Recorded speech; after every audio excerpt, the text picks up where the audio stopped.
ساتھ ناظرین جنوبی اضلاع میں بھی حالات بڑے خراب ہیں. شمالی وزیرستان، جنوبی وزیرستان، ڈی خان، ٹانک، لکی، مروت، بنو کرک، ان علاقوں میں شدت پسند کافی تعداد میں موجود ہیں.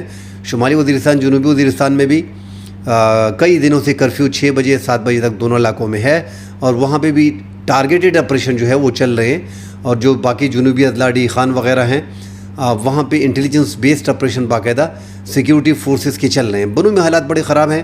جدید اسلحہ استعمال کیا جا رہا ہے طالبان کی طرف سے، کوڈ کاپٹر اور ڈرون جدید ٹیکنالوجی کا استعمال کیا جا رہا ہے، اور تھانوں پہ اور سیکیورٹی چیک پوائنٹوں پہ حملے کیے جا رہے ہیں. تو اس ٹائم پہ جو ہماری فرنٹ لائن کی فورس ہے، پولیس، ان کو مشکلات آ رہی ہیں، ان کی کمی ہے، ان کے پاس وہ جدید اسلحہ بھی نہیں ہے. تو ڈیفینیٹلی یہاں پہ پاک فوج جو ہے آگے چل کے آپ کو یہ جنوبی اضلاع میں بھی مکمل طور پہ ایسا لگ رہا ہے کہ وہاں پہ بھی آپریشن کے سوا کوئی دوسرا چارہ نہیں ہوگا. ہم نے دیکھا ناظرین کہ 2008 میں باجوڑ میں جو ہے وہ آپریشن کیا گیا، آپریشن شیر دل. اس میں 200 کے قریب ملیٹنٹ جو ہیں شدت پسندوں کو ہلاک کیا گیا. 2 درجن سے زائد جو ہے وہ سیکیورٹی فورسز کے جوانوں نے شہادتیں بھی دی تھی. بعد ازاں یہ آپریشن 40-45 دن تک چلتا رہا، اور وقفے سے یہ آپریشن ہوتا رہا. نقصانات عوام کو 2008 میں بھی اٹھانا پڑے تھے، وہاں پہ بھی ان ٹائم ان کو بے دخل کیا گیا تھا، اور اب دوبارہ IDPs بن کر یہ زندگی گزار رہے ہیں. آپ سوچیں کہ آپ اپنے گھر سے، آپ بھرے ہوئے گھر کو چھوڑ کے جاتے ہیں، تیار فصلوں کو چھوڑ کے جاتے ہیں، اپنے مال مویشیوں کو چھوڑ کے جاتے ہیں، اپنے علاقے کو چھوڑ کے جاتے ہیں، تو بڑا مشکل ہوتا ہے کیمپ میں ایک ٹینٹ میں زندگی بسر کرنا. وہاں پہ کھانے پینے کی اشیاء بھی آپ کو نہ ملے تو بڑی مشکلات ہوتی ہیں. اور وہاں پہ ناظرین جانی مالی نقصان تو ان کو ڈیفینیٹلی ہوگا. اللہ خیر کرے کہ عام عوام کا نقصان نہ ہو. سیکیورٹی فورسز کو ان سب چیزوں کو دیکھنا پڑے گا. ساتھ ناظرین جو انڈین آرمی چیف ہیں انہوں نے جو بیان دیا تھا پرسوں کہ پاکستان اور انڈیا کی جنگ جو ہے وہ بہت جلد ہونے والی ہے. پاکستان کے آرمی چیف نے بھی بڑا بیان دیا ہے US میں بیٹھ کے. انہوں نے کہا کہ انڈیا، ہم انتظار کر رہے ہیں کہ انڈیا جو ڈیم بنا رہا ہے انڈس واٹر ٹریٹی، ناظرین جیسا کہ آپ سب کو پتہ ہے کہ وہ انڈیا نے معطل کر دیا ہے. حالانکہ اس گارنٹر جو ہے وہ ورلڈ بینک ہے، وہ معطل ہو ہی نہیں سکتا. بہرحال انہوں نے پانی کم زیادہ کرنا وہ پاکستان کے ساتھ بیٹھ جاتے تھے، ابھی پاکستان کو انفارم نہیں کرتے. کبھی پانی زیادہ جب سیلاب وغیرہ آتا ہے تو پاکستان کی طرف پانی زیادہ چھوڑ دیتے ہیں، اور کبھی مکمل طور پہ روک لیتے ہیں تاکہ پاکستان کا مسئلہ ہو. انڈس واٹر ٹریٹی سے پاکستان کو 72% پانی جو ہے وہ پاکستان کے کسانوں کا اس پہ منحصر ہے. اور پاکستان نے اعلان بھی کیا تھا کہ یہ جو ہمارا پانی روکا جائے گا تو یہ ایکٹ آف وار ہے، اور اس پہ ہم جنگ کرنے کو تیار ہیں. ابھی آرمی چیف جو انڈیا کے انہوں نے بیان دیا، تو پاکستان کے army chief field marshal Asim Munir نے بڑا بیان داغا ہے کہ ہم انتظار کر رہے ہیں کہ انڈیا ڈیم بنائے اور ہم 10 میزائل سے اس کو تباہ کر دیں گے. تو یہ ایک بڑا بیان ہے، اور ہمارے پاس میزائل کی شارٹیج نہیں ہے.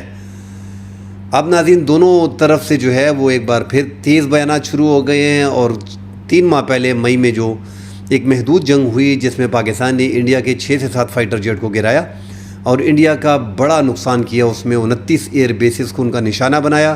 پاکستان کے 3 4 5 ایئر بیسز کو بھی نشانہ بنایا گیا براموس میزائل سے، مگر 70% جو براموس میزائل تھے وہ پاکستان نے ناکارہ کر دیے تھے. اور ان کی جو فضائیہ تھی وہ مکمل طور پہ انڈین ایئر فورس جو تھی وہ مکمل طور پہ بیٹھ گئی تھی. 2-3 دن تو وہ اٹھ نہ سکی. اور آپ نے دیکھا ہوگا کہ یہ جنگ جب ہوئی تو اس میں انڈین فضائیہ کا رول جو ہے وہ 0 تھا. بالکل لائن آف کنٹرول سے 300 کلومیٹر کے فاصلے پہ پہلگام میں واقع ہوتا ہے، اور 10 منٹ میں پاکستان پہ الزام لگایا جاتا ہے. تو پوری دنیا دیکھ بھی رہی ہے، اور پاکستان پہ الزام لگانے کے بعد پاکستان پہ حملہ کرنا، شہری علاقوں پہ حملہ کرنا اتنا آسان تھا نہیں کہ پاکستان ریٹیلیٹ نہیں کرے گا. ان کے وہم و گمان میں بھی نہیں تھا. ان کے PM نے جب ایک تو وہ پریس ٹاک میں سامنے نہیں آ رہے تھے، مگر جب وہ سامنے آئے تو انہوں نے کہا تھا کہ دیکھو پاکستان نے ہم پہ جواباً حملہ کر دیا. تو پاکستان کیا کرتا؟ آپ پاکستان پہ حملہ کرتے ہو تو پاکستان آپ کو چھوڑے گا؟ بہرحال ناظرین اب یہ بیان تو بڑے گرم ہے، ڈیٹیل میں اس میں زیادہ بات کریں گے تو یہ بات زیادہ آگے جائے گی. اگلے ولاگ میں شملہ معاہدے پہ، انڈس واٹر ٹریٹی پہ بات کریں گے. مگر اگر انڈیا دوبارہ حملے کی سوچے گا، جو نریندر مودی 10 سالہ حکومت کر رہا ہے وہ یہی سوچ رہا ہے کہ دوبارہ ایک بار ملک کا وزیر اعظم دوبارہ بن جاؤں، مگر اس ٹائم پہ ناظرین اس کی پاپولیٹی میں شدید کمی آئی ہے. ان کی جو الیکٹرانک میڈیا ہے وہ تو کارٹون ٹائپ ہے، وہ تو گودی میڈیا ہے. پوری دنیا جانتی ہے کہ ان کی میڈیا کا کیا حشر اس پاک بھارت جنگ میں ہوا ہے. جھوٹ پہ جھوٹ، جھوٹ پہ جھوٹ. ہم نے کراچی کو فتح کر لیا، ہم نے لاہور کو فتح کر لیا، ہم پشاور میں گھس گئے، ہم نے کراچی ایئرپورٹ قبضے میں لے لیا. اس طرح کے بیانات. وزیر اعظم نے سرنڈر کر دیا، آرمی چیف کو پکڑ دیا. پوری دنیا نے دیکھا، ان کا مذاق بنا. مگر سوشل میڈیا، ہر بندے کے ہاتھ میں موبائل ہے.